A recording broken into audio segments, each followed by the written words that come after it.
9 astuces pour vous créer une garde-robe qui marche.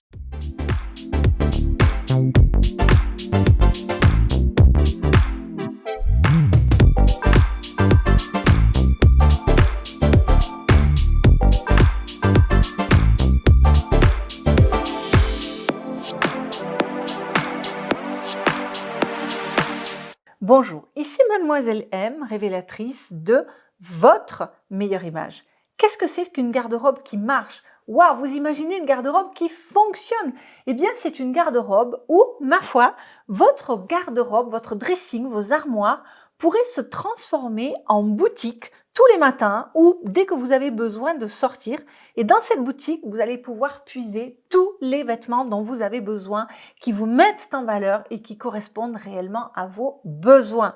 Waouh, n'est-ce pas? Cette garde-robe, cette boutique de rêve, elle ne ressemble pas à un musée de ce que vous avez pu être par le passé, de même qu'elle ne ressemble pas non plus à un entrepôt de ce que vous espérez devenir peut-être un jour, ni qu'elle ressemble d'ailleurs non plus à une photo Instagram avec un chandelier, des sofas, des bibliothèques de livres de créateurs et des tableaux partout.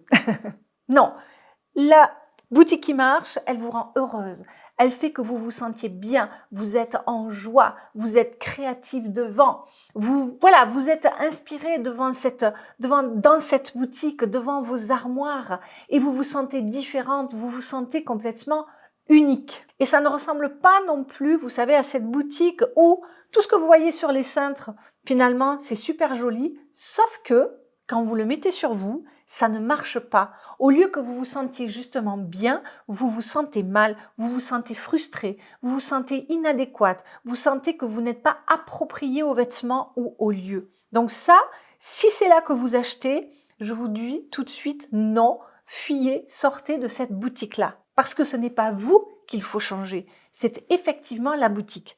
Et si vous avez des personnes autour de vous qui vous font une pression, qui vous ramènent dans le passé du style « Ah ben regarde, cet encens par exemple pour aller au bureau, ça va être super », sauf que vous vous dites « Mais je vais plus au bureau ». Ou bien si la personne vous dit « Mais regarde, cette robe comme ça pour sortir, ça va être super », sauf que vous aujourd'hui peut-être qu'à 10h30 vous êtes au lit tous les jours. Ou bien la personne qui vous fait vous projeter pour le futur, qui vous voit sortir de la cabine d'essayage, qui vous voit dans une super tenue et qui vous dit « Mais vous savez, avec 1 kilo de moins, ça va marcher ». Sauf que vous voulez pas acheter une tenue pour quand vous aurez 1 kilo de moins, vous voulez l'acheter pour aujourd'hui. Ou celle qui vous dit « Pour le bureau, ça, ce sera super ». Sauf que vous ne savez pas si vous allez retourner au bureau. Bref, si l'une de ces situations vous parle, eh bien, mettez-moi un commentaire et surtout, si vous êtes nouvelle sur cette chaîne et que vous n'êtes pas encore abonné et que vous avez justement envie de recevoir mes conseils en look, en confiance en soi, en gestion de garde-robe, en féminité, eh bien, je vous invite à vous abonner en cliquant sur le bouton et ensuite sur la petite cloche. Alors, quelles sont ces 9 clés? La première, et d'ailleurs, petite parenthèse, ces conseils que je vais vous donner, ils sont aussi bien valables au moment où vous vous apprêtez à acheter un vêtement que le moment où vous allez faire votre tri de garde-robe. Donc, vous allez devoir passer par ces 9 clés qui passent à travers, si vous voulez, 9 questions. Tout d'abord, votre corps. Vous habillez avant tout un corps. Donc, est-ce que les vêtements que je m'apprête à acheter ou qui sont dans ma garde-robe, est-ce qu'ils mettent ma silhouette en valeur? Tout simplement. Est-ce que c'est approprié à mes proportions, à mes formes, à mes lignes, bref, à toute l'architecture, la géométrie de mon corps? Deuxième question. Les tons neutres. Je vous ai fait une vidéo récemment pour savoir déterminer quels sont vos meilleurs tons neutres. C'est la vidéo, la minute numéro 325. Allez la voir. Donc, la question à vous poser, c'est que si vous avez affaire à des neutres, est-ce que ces neutres rentrent dans mes neutres? Est-ce que cette couleur va s'assortir avec toutes les couleurs de la garde-robe, puisque c'est la définition même des neutres? Troisième chose, les couleurs. Est-ce que cette couleur ou est-ce que les couleurs qui sont dans ma garde-robe rentrent dans ma palette de couleurs? Est-ce que ces couleurs rentrent dans mes accents de couleurs? Est-ce que ces couleurs me rendent heureuse comme devrait le faire votre palette de couleurs? Et vous savez, si vous suivez cette chaîne, que la méthode première impression nous permet d'utiliser la méthode directionnelle d'analyse des couleurs et non pas la méthode des saisons. D'ailleurs, je vous mettrai un lien dans le descriptif de la vidéo ou dans la fiche comme info pour aller guigner un petit peu dans ce sens-là. Quatrième chose que vous devez regarder, la quatrième clé que vous devez observer, c'est est-ce que le style de ce vêtement rentre dans mon style vestimentaire. Autrement dit, est-ce que je me sens bien dedans? Est-ce que je suis à la maison? Est-ce que cette pièce véritablement appartient à ma boutique? Et ne me dites pas, s'il vous plaît, mais moi, je n'ai pas de style. Évidemment que vous avez un style. C'est comme si vous disiez que vous n'existez pas.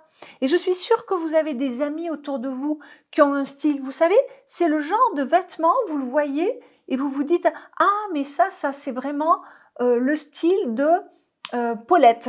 Ça, voilà, je vois tout à fait Irène porter ça. Ou ça, c'est vraiment Chloé. » Vous aussi, vous avez ça. Seulement peut-être, vous n'êtes pas suffisamment clair, vous êtes trop confus dans votre esprit pour savoir quel est votre style. Mais vous devez savoir si cette pièce, avant de rentrer, ou si elle peut ou doit sortir, quel est son style et s'il vous correspond. Cinquième clé, vos journées. Autrement dit, est-ce que ce vêtement ou cette tenue appartient à mon mode de vie? C'est un petit peu les exemples que je vous ai donnés précédemment avec la discothèque, le bureau ou voilà. Donc, si ça n'appartient pas à votre mode de vie d'aujourd'hui, soit ça sort, mais soit ça n'y rentre pas. Et ça, vous pouvez le traduire, si c'est quelque chose qui est déjà dans votre garde-robe, par « est-ce que je l'ai porté ?» Est-ce que je l'ai porté souvent?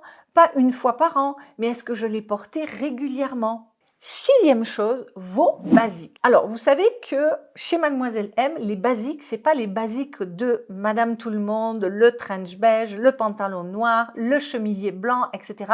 C'est vos basiques à vous, dans vos couleurs, selon votre morphologie, selon votre mode de vie. Donc, est-ce que vos basiques à vous, ils sont valables? Est-ce que vous pouvez les mettre avec au moins 3 choses que vous avez déjà dans la garde-robe? Donc, les basiques. Septième question, c'est le budget. Est-ce que ça rentre dans mon budget? Donc là, évidemment, on sera plus d'abord par rapport à un achat, mais est-ce que ça rentre dans mon budget? Dans mon approche, et pour une femme qui est classe, qui est élégante, qui se respecte, dépenser au-dessus de ses moyens, non, ce n'est pas ce que je recommande, ce n'est pas ce avec quoi je me sentirais à l'aise de vous préconiser, parce que une femme aussi qui sait s'habiller avec classe, qui est élégante et qui sait ce qui lui va, qui sait se mettre en harmonie parce qu'elle se connaît bien, c'est une femme qui sait acheter en dehors de l'achat émotionnel ou de l'achat compulsif, dont le budget, il est calculé, il est pensé, il est bien géré.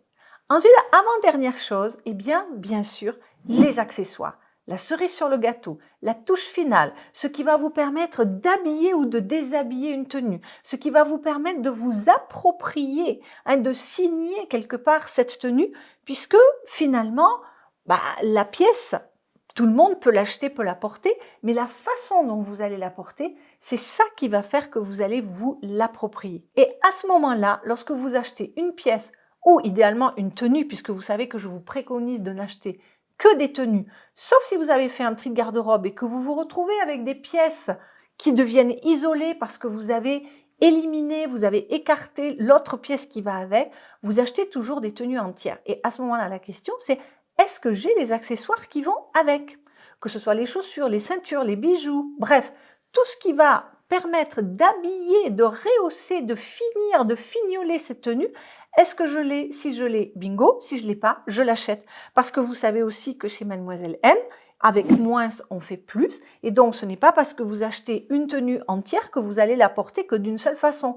Tout va devenir interchangeable. Donc, ces accessoires-là, en les achetant dans vos couleurs, vos formes et votre style, on en revient toujours à cette éternelle racine, eh bien, vous allez pouvoir les porter de toute façon, de multiples façons, avec des choses que vous avez déjà. Et enfin, dernière clé, dernière considération, est-ce que ce vêtement est actuel? Alors, quand vous l'achetez dans le commerce aujourd'hui, de manière générale, vu la société de consommation, le côté fast fashion de notre société, tout ce qui est en vente, je considère, sauf à ce que vous alliez vous habiller vraiment dans des endroits hyper spéciaux dans le sens négatif du terme, mais tout ce que vous achetez est plus ou moins à la mode. Par contre, ce qui est dans votre garde-robe peut être démodé. Et là, vous allez faire un tri. Est-ce que c'est encore actuel? À ne pas confondre avec la question, est-ce que c'est fashion? D'accord? Parce que vous ne voulez pas remplir vos armoires de choses ultra fashion qui vont faire que plus c'est fashion, plus c'est anti-fashion rapidement aussi. Donc attention à ça et pas plus que est-ce que c'est actuel ou est-ce que c'est ringard, est-ce que c'est moderne ou est-ce que c'est ringard, ça ne veut pas dire est-ce que ça fait jeune. Quel que soit votre âge, vous qui regardez cette vidéo, vous devez vous habiller en fonction de votre âge. Voilà ce que j'avais envie de vous livrer au travers de ces 9 clés. Donc, s'il vous plaît, mesdames, quand vous songez, par exemple, que un quart des femmes disent ne pas avoir confiance en elles, que 89% des femmes disent que lorsqu'elles s'habillent bien, eh bien ça agit sur leur confiance en elles et que néanmoins 85% des femmes disent qu'elles ne portent pas ce qu'elles aiment, est-ce que vous ne pensez pas qu'il y a un souci quelque part? Donc, mettez dans vos armoires des choses qui vous plaisent, qui vous mettent en valeur, qui vont vous donner confiance en vous et vous allez voir que toute votre vie va s'en retrouver impactée. Dites-moi dans les commentaires, si vous mettez en application ces 9 clés, dites-moi dans les commentaires s'il y a des choses qui péclotent ou s'il y a des choses qui coulent de source pour vous. J'ai hâte de les lire. Si vous êtes nouvelle sur cette chaîne et que vous n'avez pas encore téléchargé mon cadeau de bienvenue, je vous invite à télécharger ces 5 vidéos phares qui vont vous donner les 26 fondamentaux de votre meilleure image. Vous avez également un test qui va vous permettre de savoir où vous en êtes au niveau de vos compétences stylistiques. Où est-ce que vous en êtes au niveau de votre aisance stylistique? C'est bien de faire un point et de savoir d'où vous partez pour vous donner, je dirais, une ligne de conduite comme cela. Et évidemment, si tout ça, c'est voilà, vous avez envie d'aller bien au-delà de ça, l'accompagnement première impression 100% pur soi va couvrir tous ces aspects, les neutres, les couleurs, le style, la silhouette, les accessoires, la gestion de la garde-robe, la confiance en soi et bien d'autres choses encore. Donc à ce moment-là, eh bien, rejoignez les beautés rayonnantes qui sont déjà au sein de cette communauté rayonnante, joyeuse, bienveillante et qui n'attend que vous. J'ai hâte de lire vos commentaires. Merci pour vos pouces en l'air. Donc, merci pour vos likes, merci pour vos partages, merci pour vos suggestions de vidéos et bien sûr, tout ce que vous avez à faire, je le répète, pour m'aider à continuer à faire des vidéos de ce type pour vous, c'est à vous abonner. C'était Mademoiselle M, révélatrice de votre meilleure image. Bye bye!